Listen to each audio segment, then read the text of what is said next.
함께 보시도록 하겠습니다. 오늘 함께 보실 말씀은 요한복음 3장 16절 말씀입니다. 제가 가진 성경책으로는 146페이지에 있습니다. 요한복음 3장 16절 말씀, 우리 한 절 말씀입니다.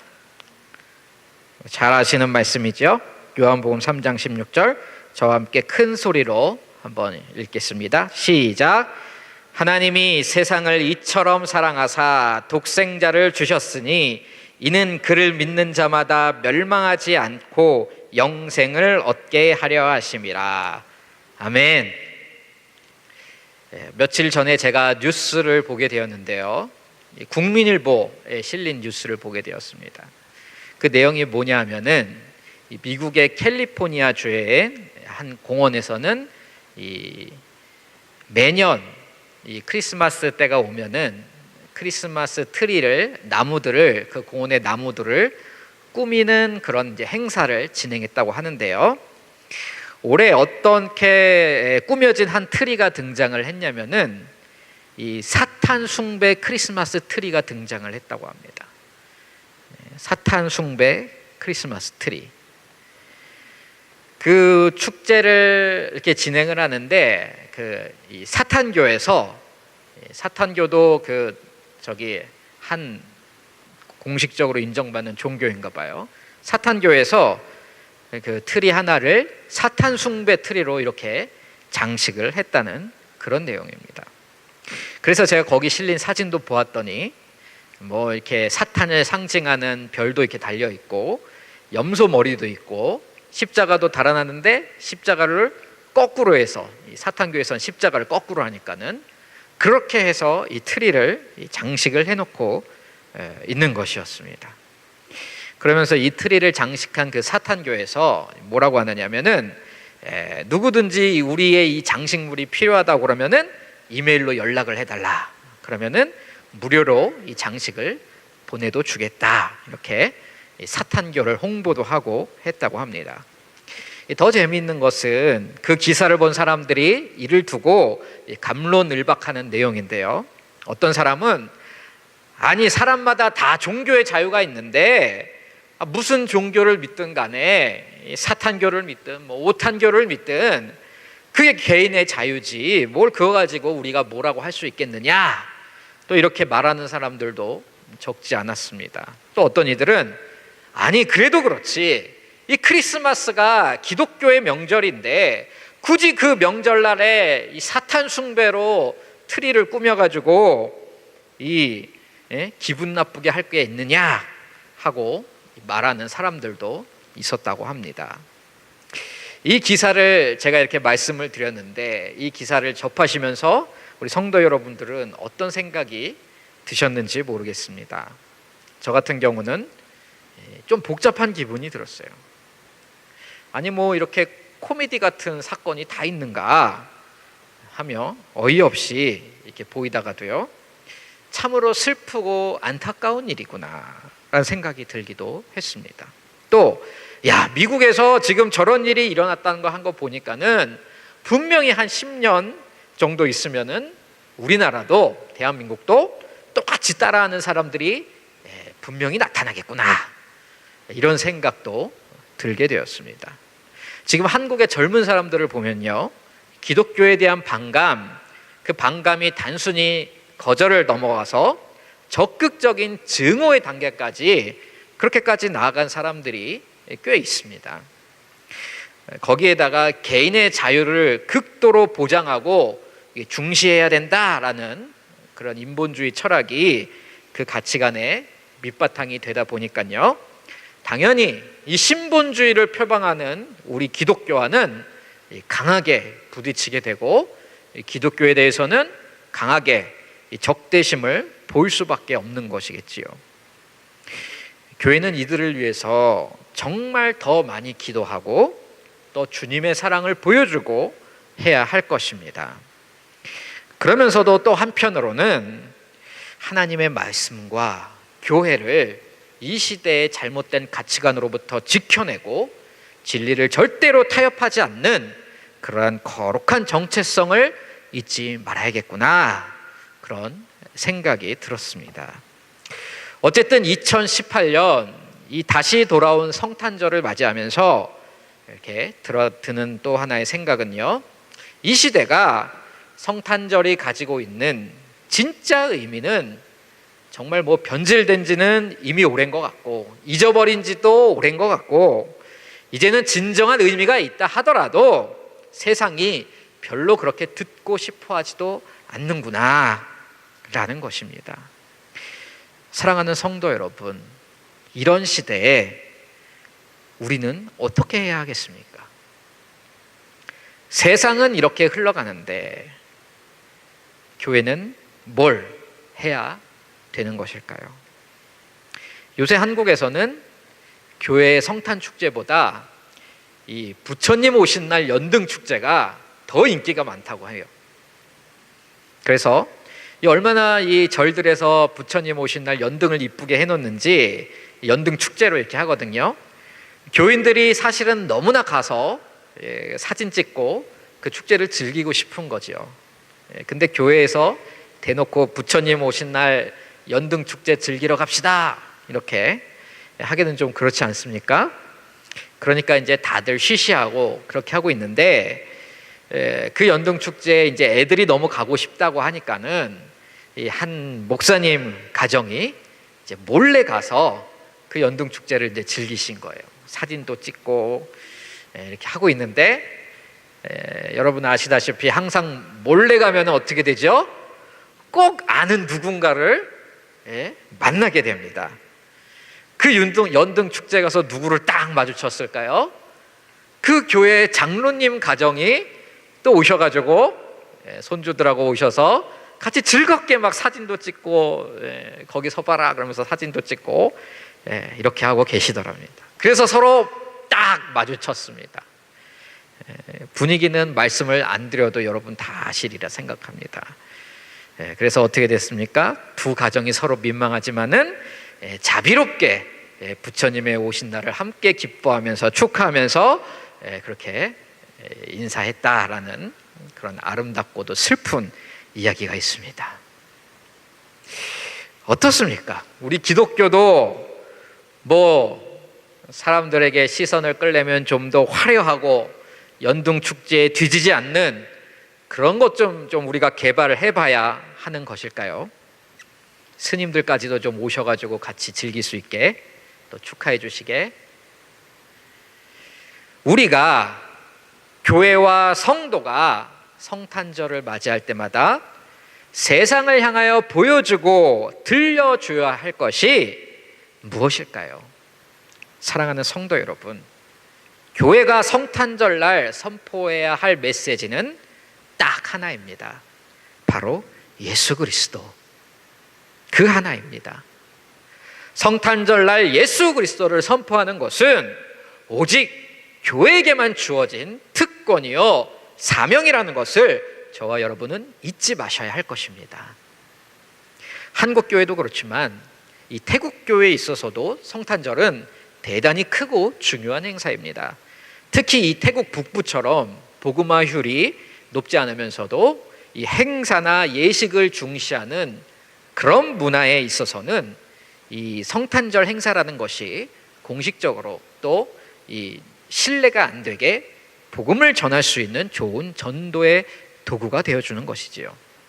때문에 이 치앙마이 중앙교회뿐만 아니라 오늘날 전 세계 교회에서 많은 시간과 에너지와 물질을 들여가며 맞이하는 이 성탄절과 성탄절 행사에서 우리들은 무엇을 해야 하는가? 바로 예수 그리스도를 전하시는 그 귀한 사명을 감당하셔야 할 것입니다. 아멘이신가요?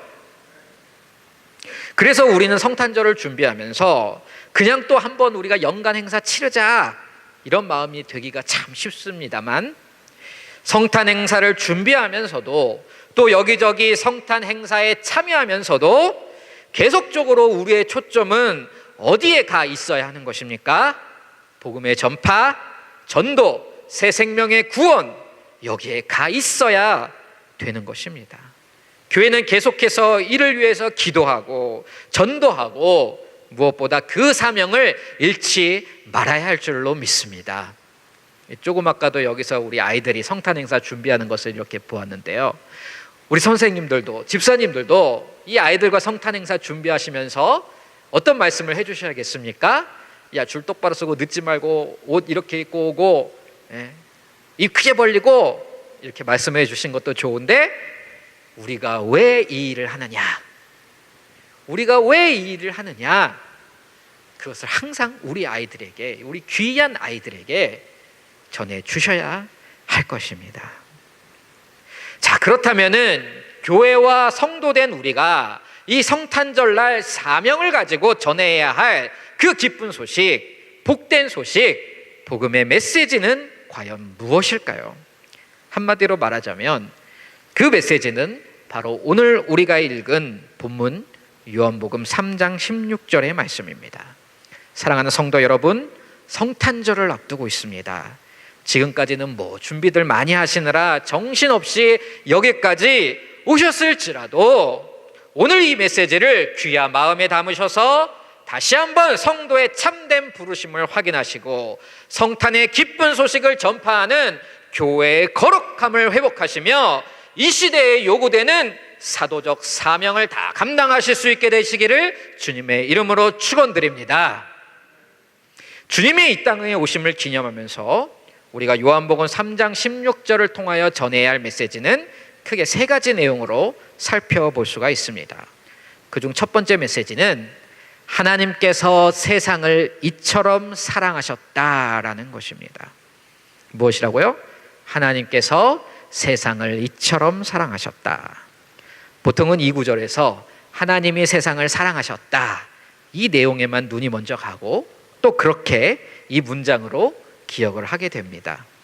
그러나 저와 여러분은 오늘 이 문장에서 하나님이 세상을 사랑하셨는데 과연 어떻게 사랑하셨는가, 이 부분에 대해 좀 주목해 보기를 원합니다. 그 깊은 의미를 함축적으로 담아내고 있는 한 단어가 있습니다. 어떤 단어일까요?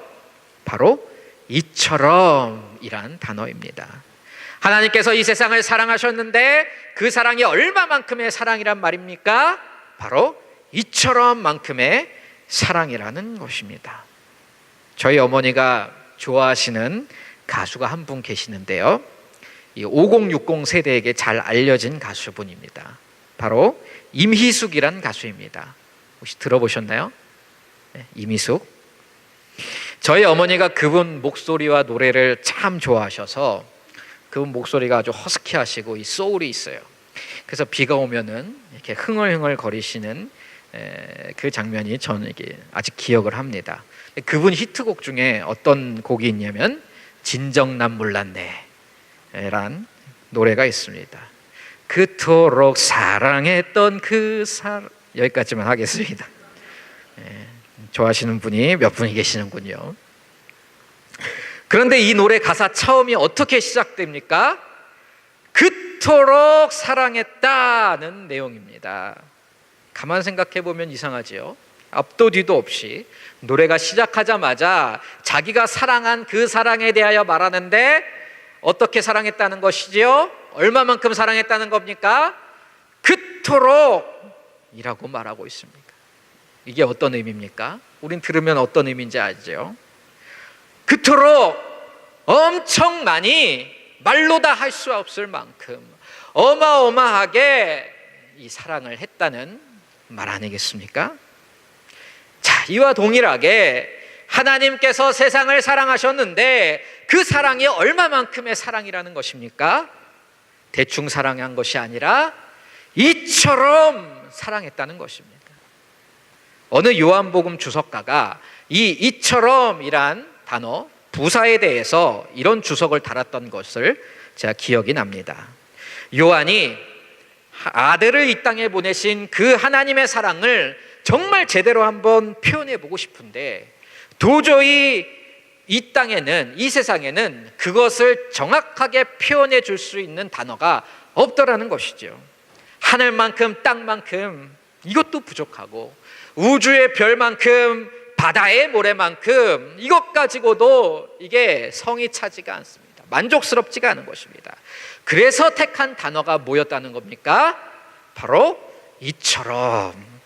그 하나님의 무한하신 사랑, 인간의 언어로 우리들의 말로 다 표현하기에 부족한, 적합한 단어가 없는 그 단어를, 그 사랑을 표현하기 위해 요한은 이처럼 사랑하셨다라고 썼다는 것입니다.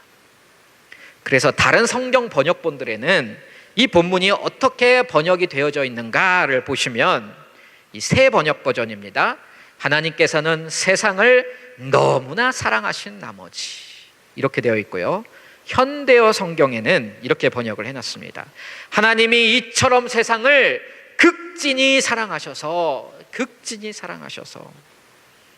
또 현대인의 성경, 아까 현대어 성경이었고요, 현대인의 성경에서는 이 구절을 하나님이 세상을 무척 사랑하셔서 이렇게 번역을 해놓았습니다. 근데 헬라어 원어는 저희가 보는 개역개정 그대로입니다. 이처럼, 이와 같이, 이토록 사랑하셨다. 사랑하는 성도 여러분, 우리가 세상에 전해야 할 메시지의 핵심은 바로 이것입니다. 하나님이 세상을, 바로 당신을 이처럼 너무나 극진하게 사랑하고 계시다는 것입니다. 아멘이신가요? 성탄절날 세상에 이 메시지 전파하시기 전에 오늘 밤 우리 각자의 마음의 중심에 이 메시지가 선명하게 먼저 전파되어지기를 주님의 이름으로 축원드립니다. 하나님은 당신을 사랑하십니다. 이처럼 극진히 사랑하십니다. 기독교의 믿음은 다른 어떤 것을 믿는 것이 아니라 바로 이 사실을 믿는 것을 말합니다. 이것은 우리 신앙의 아주 생 기초이자 핵심입니다. 그리고 사실은 전부입니다. 때문에 신앙생활, 헌신, 봉사에서 이것이 빠져버리면 그 신앙생활은 즉시로 종교활동으로 전락되어 버리는 것입니다. 성도가 모이는 곳에서 이 하나님의 사랑에 빠져버린다면 그것은 마찬가지로 종교 사교 클럽이나 종교 봉사 동아리에 불과한 것이 되어버리는 것입니다. 성도 여러분, 지금 하고 계신 활동이 신앙생활입니까? 아니면 종교 활동입니까? 하나님의 사랑을 회복하시기 바랍니다.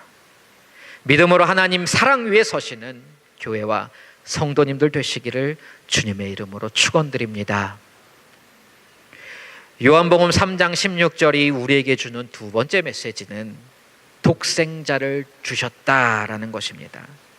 이 문장은 앞에 나온 이처럼 사랑하셨다에 대한 구체적인 부연 설명이라 할 수 있습니다. 독생자라는 단어는 하나밖에 없는 아들이란 뜻이고요, 그만큼 귀한 존재란 것을 알려준과 동시에 예수 그리스도 그분이 곧 하나님 자신임을 나타내는 단어입니다.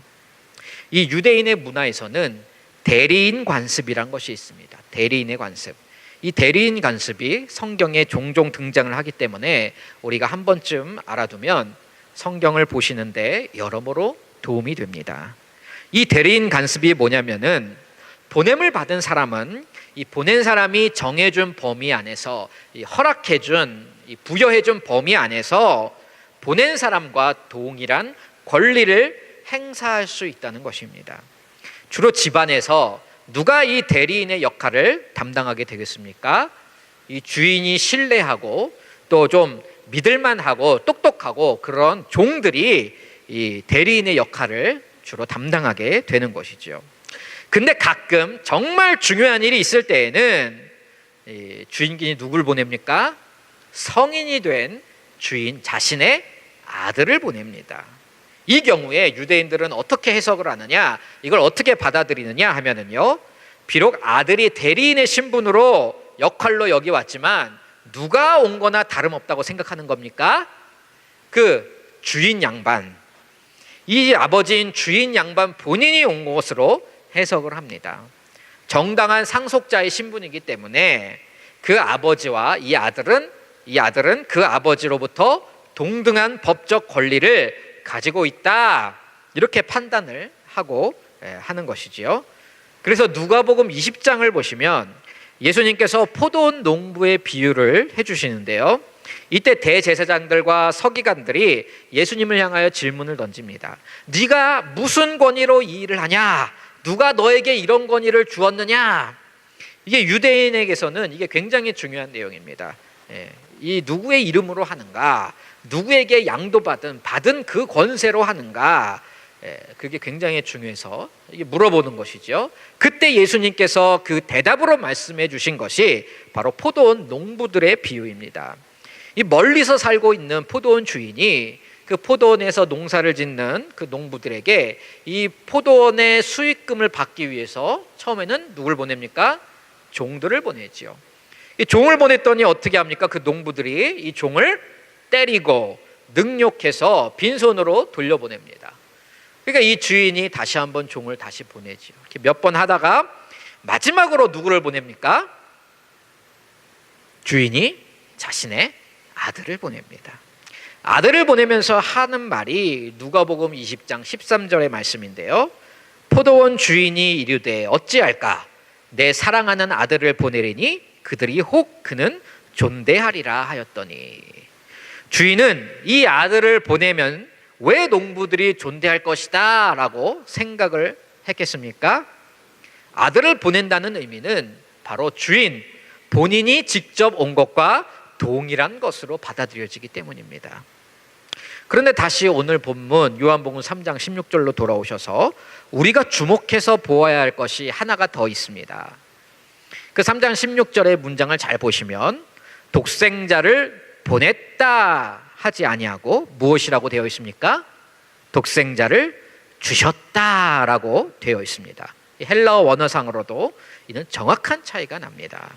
보낸다라는 것은 어떤 메시지를 전하기 위해, 어떤 사명을 감당하기 위해서 그 사자, 전달자를 보낼 때 쓰는 동사입니다. 그러니까 이 보낸다라는 것은 어떤 소식이나 임무를 가지고 간 사람이 그 임무를 마치고 나면 그 다음에 어떻게 합니까? 이제 다시 주인에게로 돌아오게 되는 것입니다. 그런데 주셨다라는 것은 어떨 때 쓰는 단어인가? 선물을 줄 때, 다시 나에게로 돌아올 것을 생각하지 아니하고 상대방에게 완전히 소유를 넘겨주는 그 권리 포기를 할 때 쓰는 단어가 바로 이 주셨다라는 단어입니다. 그러니까 이 독생자를 주셨으니 라는 문장에는 어떠한 의미가 들어있는 것입니까? 세상에서 제일 존귀한 존재, 세상을 다 합친다 하여도 절대 그 가치를 비교조차 할 수 없는 그 독생자 하나님 자신을 세상에게 어떻게 했다는 것입니까?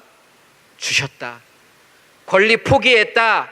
다시 돌려받을 생각을 안 하시고 우리에게 선물로 주셨다라는 의미가 들어있는 것입니다.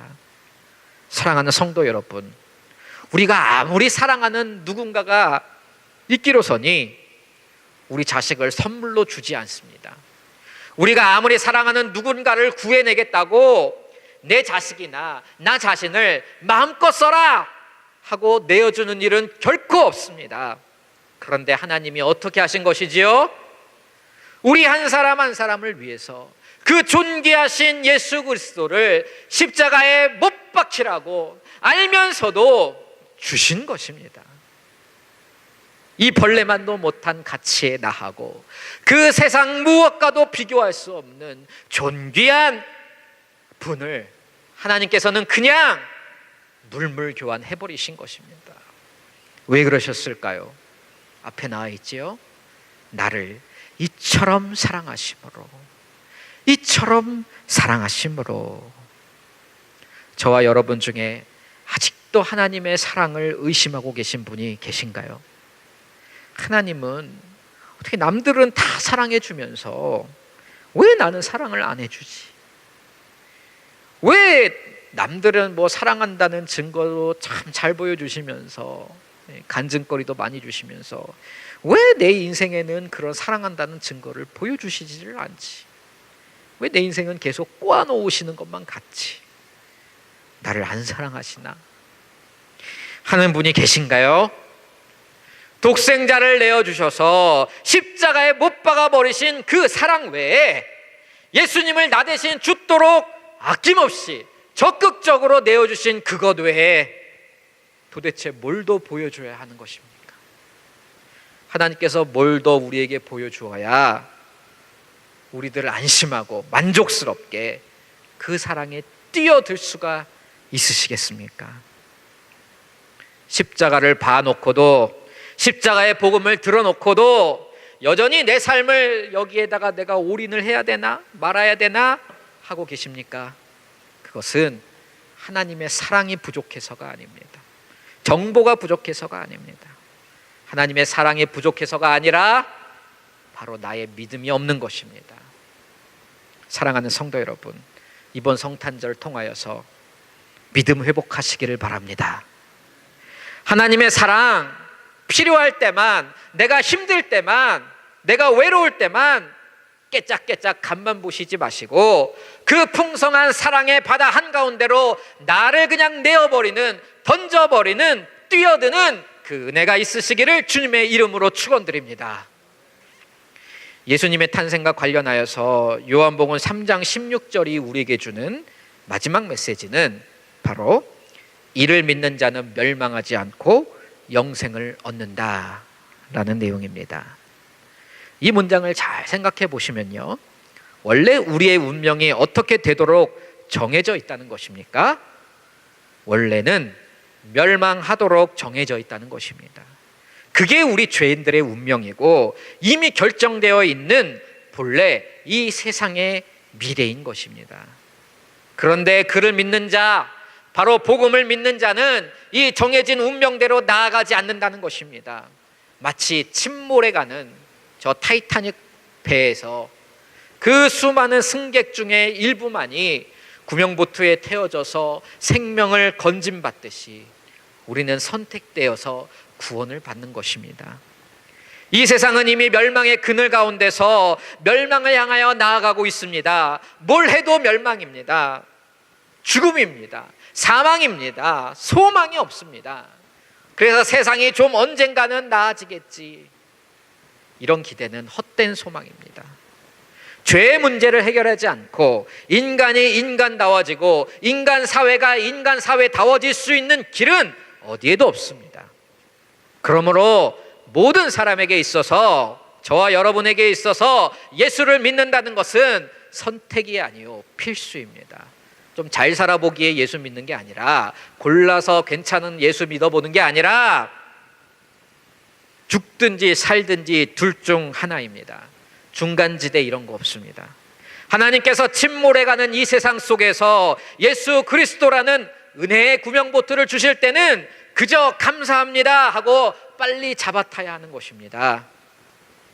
우리가 오늘 16절을 함께 보았는데요, 17절을 보시면 하나님께서 왜 이 땅에 예수님을 보내셨는지 그 의도와 목적이 아주 정확하게 나와 있습니다.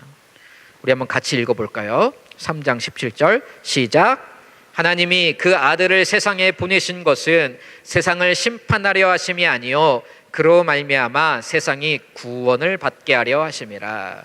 사랑하는 성도 여러분, 그러므로 성탄절은 어떤 날입니까? 죄로부터의 구원을 강력하게 선포하는 날인 것입니다. 할렐루야. 그래서 분위기를 좀 깨는 것 같아도 우리는 이날 죄 이야기를 할 수밖에 없고 또 해야만 되는 것입니다.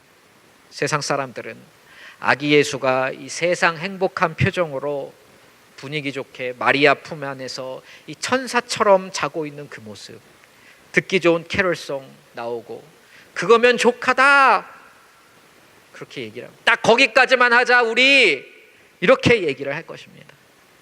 그러나 우리는 알지 않습니까? 예수 그 이름의 의미가 무엇입니까? 마태복음 1장 21절 아들을 낳으리니 예수라 하라. 이는 그가 자기 백성을 그들의 죄에서 구원할 자이심이라 하니라.